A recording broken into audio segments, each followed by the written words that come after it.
When the shelves empty in 48 hours, can you still eat for 14 days without anyone noticing? And if the power is out tonight, do you reach for food or do you reach for control? You're thinking, it's canned food, it's harmless. And your stomach agrees, but your street doesn't care about your stomach. Your street cares about what you signal. Because the twist is this: the moment you look stocked, you stop owning your supplies. You tell yourself it's just groceries. But groceries become a signal, a light in the window, a trash bag that's too heavy, a smell that says, we ate warm. In a minute, I'll give you the 15 canned picks that solve multiple problems without turning you into the bright house. And I'm not talking about a shopping list, I'm talking about quiet control, the kind you can run when people start watching. Remember this line: you don't stock food, you stock quiet control. So the real question is, are your cans feeding you or exposing you? 1 week it's nothing, then your store has limits. Your app shows out of stock, and your street starts counting who's fine. You're thinking canned food is boring, and I'm saying boring is what keeps you off the list. Most people prepare for hunger. But during shortages, the threat isn't hunger first. It's friction, noise, smell, trash, and visibility. You open a can and you think, we're good. But your partner looks at the sink like it's a problem. Are we washing dishes with wet water? Your kid says, can we heat it? And you realize the meal isn't the hard part. The hard part is what the meal forces you to do. Light, water, power, garbage, trips outside, all of it is visibility. Within an hour, people start scanning for the house that's fine. By nightfall, they remember it. By day 2, they test it. And this is where people get trapped. They don't run out of food, they run out of quiet. So today, I'm giving you 2 things at once: the 15 cans and the system that keeps them quiet. 6 capabilities. If your cans don't support these, they're not helping, you're just collecting. 1. No cook viability. If it can't be eaten cold, it becomes a power problem. 2. Low smell behavior. Warm food broadcasts. Hunger turns noses into radar. 3. Water math. Salty cans change your thirst, and thirst forces movement. 4. Trash discipline. Trash is receipts. It tells a story about your comfort. 5. Meal assembly. Random cans don't feed you. Random cans create mess and leftovers. 6. Morale control. A calm household makes fewer mistakes. Morale isn't luxury. Morale is stability. Now before the 15 picks, one short reality check. It's 9:12 p.m., the power's out, you flip on the bright kitchen light without thinking, and the whole block learns 2 things at once. They have power, and they're eating. You tell yourself, it's just dinner, but the window says, broadcast. You hear something outside. Not a threat, not a movie scene, just a footstep, a car door, a voice drifting past, and your brain goes, make it quick. But here's the catch: quick is still visible. Even if nobody knocks tonight, the story starts anyway.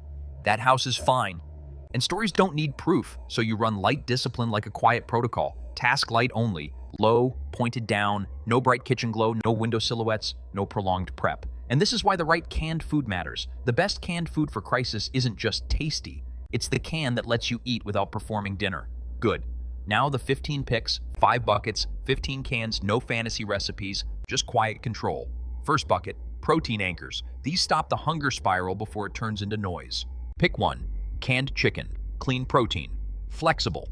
Chicken turns builder cans into real meals without drama. Now before the 15 picks, one short reality check. It's 9:12 p.m., the power's out, you flip on the bright kitchen light without thinking, and the whole block learns 2 things at once. They have power, and they're eating. You tell yourself, it's just dinner, but the window says, broadcast. You hear something outside. Not a threat, not a movie scene, just a footstep, a car door, a voice drifting past, and your brain goes, make it quick. But here's the catch: quick is still visible. Even if nobody knocks tonight, the story starts anyway.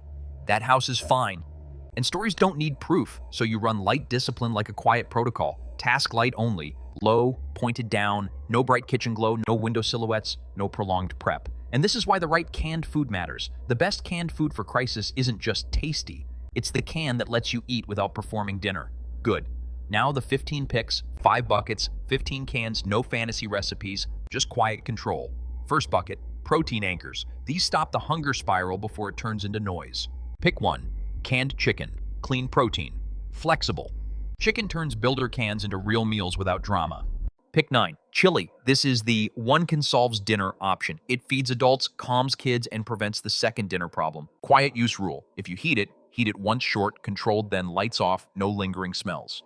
Third bucket, energy anchors. These are calories that quiet the house fast. Pick 10. Canned potatoes. Boring, filling, low scent. Potatoes pair with everything: fish, chicken, beans. Quiet use rule. Potatoes are your no-cook filler, so you don't burn fuel just to feel full. Pick 11. Canned corn. Simple carbs, easy morale. It changes the feel of a meal with zero effort. Quiet use rule. Corn is a small ad can. Use it to upgrade boring meals without creating extra trash. Pick 12. Canned sweet potatoes, yams, or pumpkin. People sleep on this. It's energy plus comfort when stress kills appetite.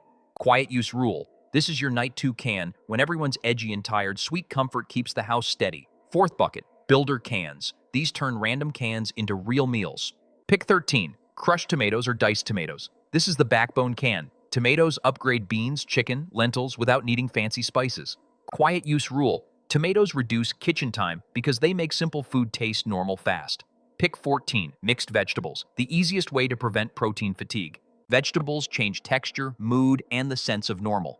Quiet use rule. Pick mixed veg you'll actually eat. Cold compliance matters more than pride.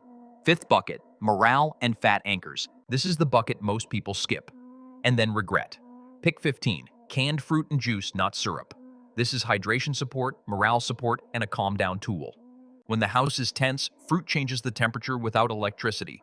Quiet use rule. Fruit is your no-cook dessert, so your household doesn't start hunting for comfort outside. Now, if you're thinking, that's just cans, listen carefully. The list is the easy part. The system is what keeps it quiet. 2 rules that make these 15 picks work under pressure. Rule 1. Salt balancing. Cans don't just feed you, cans change your thirst math. If your core meals are salty, your water behavior gets louder. So balance salty meals with lower salt options and stage drinking water separately from reserves. 1 small kitchen water bottle for daily use so you're not dipping into the main supply and broadcasting urgency. Rule 2. Small opens beat big opens. 1 big can creates leftovers. Leftovers create smell, drips, trash, decisions. And in a crisis, decisions are where people leak control. Now let's talk about the giveaways that make a stocked pantry visible. First giveaway, light.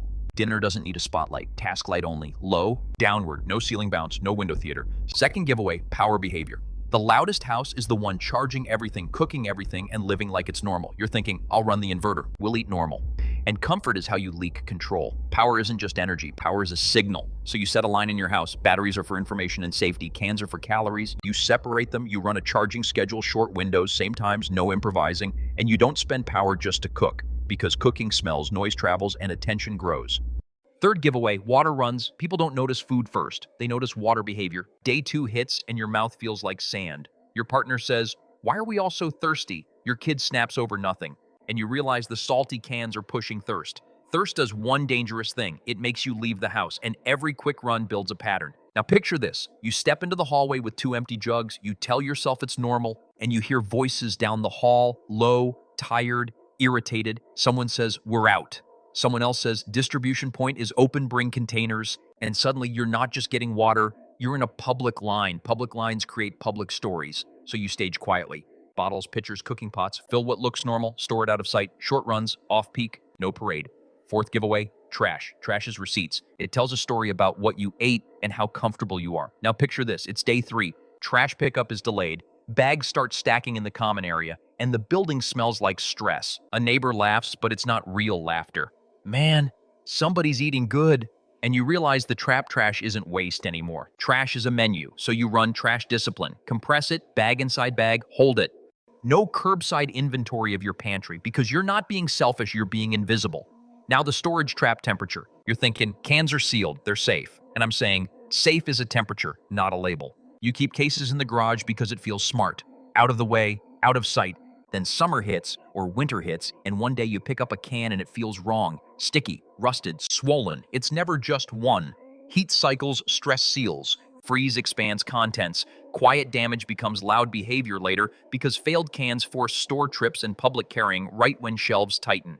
So you build zones. Cool, dark, inside is reserve, not garage, not attic, not by a heater. Kitchen reach zone is active. The cans you rotate, the cans you can explain as normal, and your visible shelf stays boring everyday looking, not emotionally precious because you don't stock food, you stock quiet control. Now the people pressure. This is where most households lose supplies, not because they run out, but because they get volunteered. A knock at the door. Hey, we're checking on everyone. You guys okay? And you're standing there holding a can like evidence. You smile and hear yourself say, yeah, we're fine. But your brain screams, why did I say fine? Because fine is a signal. Here's the catch. Even kind people repeat details. Their fine becomes they have food, and that becomes they should share. A neighbor asks softly, "What are you guys eating?" Not hostile, curious, counting. An opportunist doesn't ask anything. They just listen for the words that matter. Cans, cases, we're good. Then social pressure arrives wearing fairness. We all need to contribute. We're doing a shared meal night. It's only right. And there's your dilemma. If you say yes, you become a resource. If you say no, you become a story. So you practice lines in advance. Not lies covers, same tones, same words, no drama. We're tight too. We're doing simple meals. We're on a schedule. We're not running anything extra. Schedule is the cleanest boundary. It doesn't start a fight and it doesn't advertise inventory. Now quick audit. 1 minute. Windows, any glow, reflections, curtain gaps, sound, clanking, cooking, moving like panic. Smell, anything warm that travels, trash. Anything that tells a story. And here's the final step that makes your 15 picks last longer than other people's 30 picks. You rotate like a professional, not with motivation, with a rule. Active shelf, 2 to 4 weeks of normal use. Reserve shelf, cases you don't touch unless the timeline confirms it. Here's the catch. Even kind people repeat details, but their fine becomes they have food, and that becomes they should share. A neighbor asks softly, "What are you guys eating?" Not hostile, curious, counting. An opportunist doesn't ask anything. They just listen for the words that matter. Cans, cases, we're good. Then social pressure arrives wearing fairness. We all need to contribute. We're doing a shared meal night. It's only right. And there's your dilemma. If you say yes, you become a resource. If you say no, you become a story. So you practice lines in advance, not lies covers. Same tone, same words, no drama. We're tight too. We're doing simple meals. We're on a schedule. We're not running anything extra. Schedule is the cleanest boundary. It doesn't start a fight and it doesn't advertise inventory. Now quick audit. 1 minute. Windows, any glow, reflections, curtain gaps, sound, clanking, cooking, moving like panic, smell, anything warm that travels, trash, anything that tells a story. And here's the final step that makes your 15 picks last longer than other people's 30 picks. You rotate like a professional, not with motivation, with a rule. Active shelf, 2 to 4 weeks of normal use. Reserve shelf, cases you don't touch unless the timeline confirms it.